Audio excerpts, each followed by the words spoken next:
Oi, pessoal, tudo bem com vocês? Hoje a gente vai estar dando continuidade ao estudo das parábolas que estão lá em Mateus capítulo 13 e hoje a gente vai começar a falar sobre as parábolas que Jesus contou somente para seus discípulos.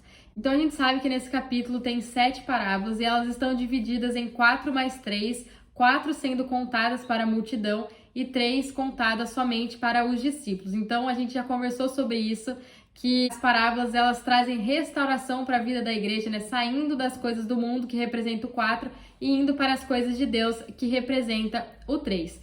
Então a gente consegue ver claramente isso em Mateus capítulo 13. O versículo 2 nos fala que juntou uma grande multidão ao redor de Jesus e ele começou a falar com eles através de parábolas, né? Então ele fala sobre a parábola do semeador, do trigo e do joio, do grão de mostarda e do fermento. O versículo 36 nos mostra que Jesus se despediu da multidão e foi para casa, e lá os seus discípulos pedem para ele explicar a parábola do joio e do trigo, e Jesus, ao terminar, ele vai estar falando sobre essas parábolas que a gente vai estar dando início hoje. Até mesmo a parábola do semeador, né, que foi a primeira parábola que Jesus contou, né, então ele estava lá no meio da multidão. Ao ler, né, o capítulo 13, a gente percebe que a um determinado momento seus discípulos chegaram mais perto de Jesus e eles perguntaram, né, por que você está falando por meio de parábolas para eles, né? Então, eles têm aquela conversa lá, depois vocês podem ler lá no capítulo 13. E nesse momento, né, em que só tá eles ali conversando, né, Jesus não está falando para a multidão toda, ele acaba explicando a parábola do semeador aqui no capítulo 13 mesmo. Então, lá no versículo 18, a gente consegue ver claramente, né? Então, Jesus fala, escutai vós, né? Não tá falando para todo mundo. Então, hoje, em particular, a gente vai estar falando um pouco sobre a parábola do tesouro escondido, que tá lá no versículo 44. Amém? O reino dos céus é semelhante a um tesouro escondido num campo. Achando-o um homem, escondeu-o de novo. Então, em sua alegria foi, vendeu tudo o que tinha e comprou aquele campo.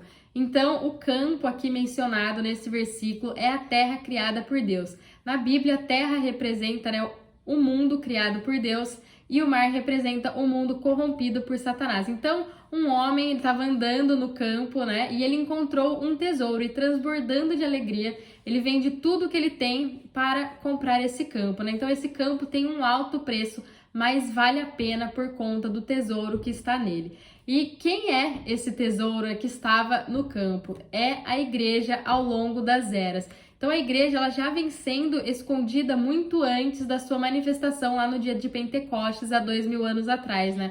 As pessoas do Velho Testamento que estavam aguardando a promessa, né, que estavam aguardando Jesus, eram também a igreja. Quem é esse homem, né, que encontrou esse tesouro e o escondeu? Jesus. Então Jesus entra no campo, né, que é o mundo, e esconde a igreja por muitos anos, até ter todos os recursos para comprar o campo, né? Porque para conseguir pegar o tesouro que estava no campo, o campo deveria ser dele.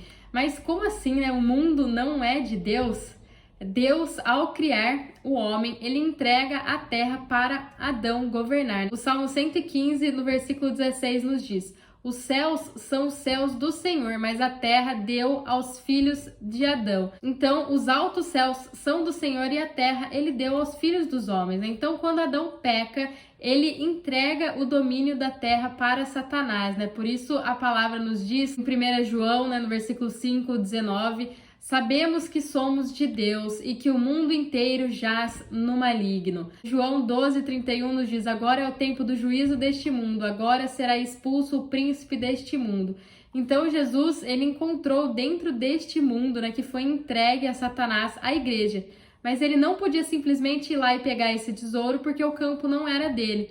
Então ele teve que comprar o campo, ele teve que comprar o mundo. Então ele foi e escondeu a igreja para que na plenitude dos tempos ele pudesse se manifestar e ter a condição de pagar o preço e comprar o mundo. Mas o que Jesus vendeu para comprar o mundo? Né? Lá em Filipenses 2, no versículo 5 a 8, nos diz: de sorte que haja em vós o mesmo sentimento que houve também em Cristo Jesus, que sendo em forma de Deus, não teve por usurpação ser igual a Deus, mas esvaziou-se a si mesmo, tomando a forma de servo, fazendo-se semelhante aos homens, e achado na forma de homem, humilhou-se a si mesmo, sendo obediente até a morte, morte de cruz. Então Jesus vendeu sua própria vida como Deus, né? Esvaziou-se da sua glória para conseguir comprar o campo. Então ele morreu para comprar o campo e para poder resgatar o tesouro que somos nós.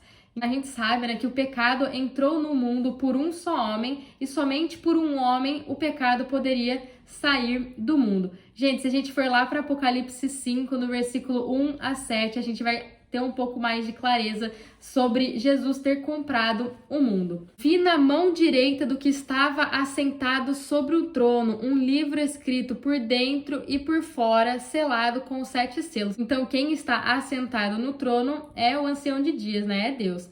Vi também um anjo forte brandando com grande voz: quem é digno de abrir o livro e de romper os selos? E ninguém no céu, nem na terra, nem debaixo da terra podia abrir o livro, nem olhar para ele.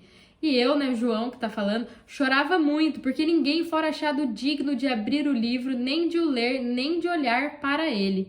Todavia, um dos anciões me disse: não chores, olha, o leão da tribo de Judá, a raiz de Davi, venceu para abrir o livro e os seus 7 selos.